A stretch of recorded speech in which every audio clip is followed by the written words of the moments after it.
We're here tonight with the Henhouse Prowlers in the beer cellar of DG's Tap House. How's it going, guys? Great. Good. Yeah. Thank you, man. All right. Ben, let's start with you. I understand that you did something pretty special last week in your hometown. You want to tell me about it? Yeah. We went and played at I grew up in a really small village in upstate New York, and they in the past 5 years took the Baptist church that was across the street from the house I grew up in and turned it into a really beautiful music venue. And we got a show there and showed up, and it was kind of a reunion of sorts for me and my family, and all of my friends and family's friends all came out, and it was just a big old great show in a tiny little beautiful village, and it helped me realize how amazing the place I grew up in was. And it was kind of surreal to bring this band that I've been working on for 7 years home, and because the last time I saw a lot of those people, I had never even touched a banjo, and so it was kind of surreal to say the least, but a really amazing experience. We had a great time. That's really cool.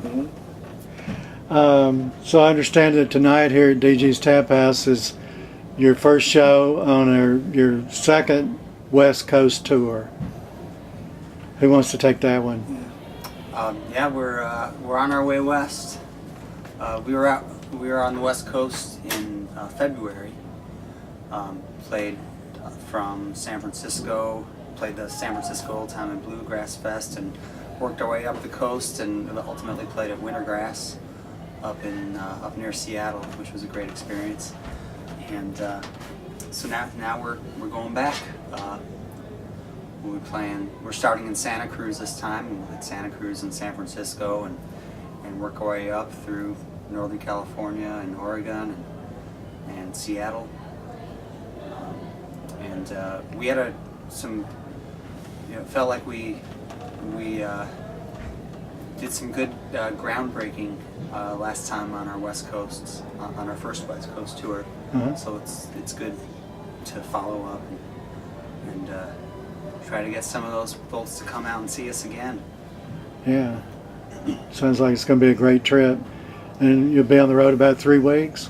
Yeah, it's 3 weeks. We'll be home, I think 3 weeks from tomorrow is our last show on this tour. Okay.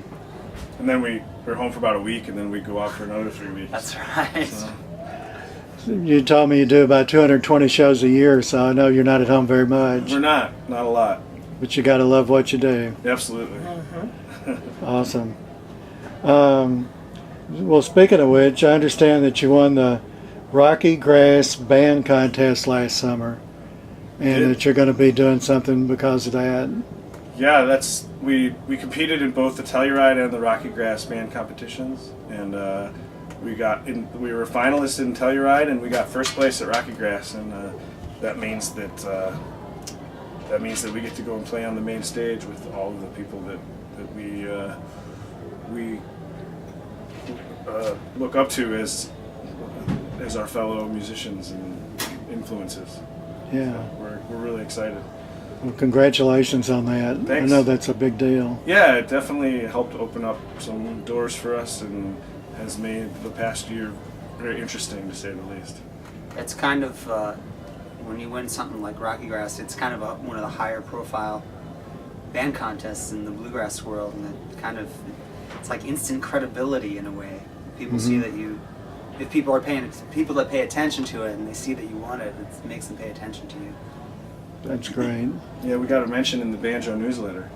That's a big deal. If you're a banjo It player. is. It is a big deal. So, talking about touring and all, I know you guys have been to Europe before, and you're going back, right? Can you talk about those European tours a little bit?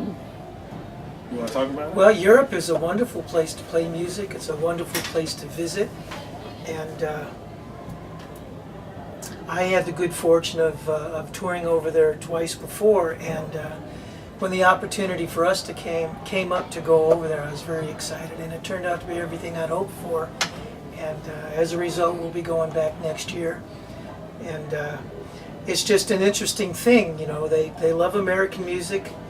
the Europeans do. They love American entertainers. And I think we were all surprised to discover that rockabilly right now is the rage in Belgium and in Holland. And ironically enough, we had learned some Buddy Holly tunes for Halloween when we played Buddy Hollyween. And we dressed up as Buddy Holly and the Crickets. So we were able to bust out some Buddy Holly, and that won us over a lot. We enjoyed that. So I look forward to going back, and personally had a great time. Yeah. Yeah. And when are you going exactly? Well, we're in talks with the booking company right now. We're hoping to go over for the European World of Bluegrass Festival in Amsterdam, which is the beginning of June next year. And we're either thinking of doing a month before that or a month after that, depending on how things work out. Because it's hard, like going over to Europe is a great thing, and really it's a whole other avenue of work for us, but it's also takes us away from home for a month, and it can be during really lucrative months and in like months with big festivals and stuff. So we kind of have to be cautious about it and think pretty hard about when we want to go and how to make the most impact in Europe, but also not lose opportunities here, because we can't be booking shows here when we're over there. And we were there for 11 days, which is a small amount, but this time they want us to go over for closer to a month. And so that's a little bit more thought we have to put into exactly when. And it was just this week or last week that I got back in touch with the booking company we worked with, and we're starting to work out some deals and stuff. So we'll see. But we're definitely going back. It was some of the most fun I've ever had playing music or otherwise. It was amazing. Yeah. I hope that all that works out really well for you. I'm sure it will. I hope it does. Yeah, I know you'll make it work out. Great. So I know you've got 3 albums out, one of them very recent. Tell me about those albums, especially the most recent one. Yeah, we were in Colorado. Part of the deal last summer when we did Telluride and Rocky Grass band competition, we knew we wanted to do both those competitions, so we booked time in a studio in Denver between them to work with a really amazing dobro player named Sally Van Meter, who's produced a lot of different albums, including a band called Open Road that we consider pretty heavy influence on us. And so when we sent her our stuff, and when she said she wanted to work with us, we were really excited. And so we did it all in kind of one big shot out there. We were out in Colorado for more than a month, and laid the album down, and worked with Sally, who was just a great influence on all of us. And it was an amazing experience. So, and that album's called Verses, Chapters, and Rhymes, and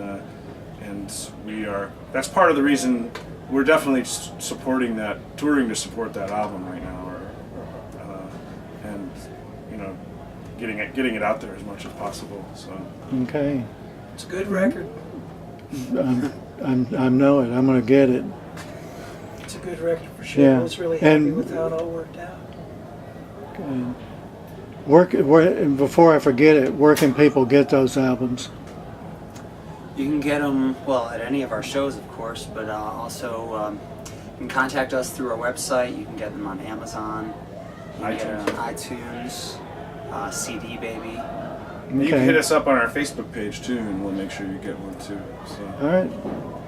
Fantastic. Well, before we close it out, is there anything else you want to tell our viewers? We love you. We love you. Keep coming to the shows. Keep buying CDs. Keep supporting music. Continue to support music. Yeah, we couldn't do this. And if no one got it yet, we're from Chicago, and that's where we recorded our first 2 albums. So we're based out of the Midwest, and like we already talked about, trying to make a more national and international go of things with our bluegrass. Okay. Guys, thanks so much for being on Insider Sessions. Thanks, Dan. Thanks We for really having us. appreciate so much it. for having us.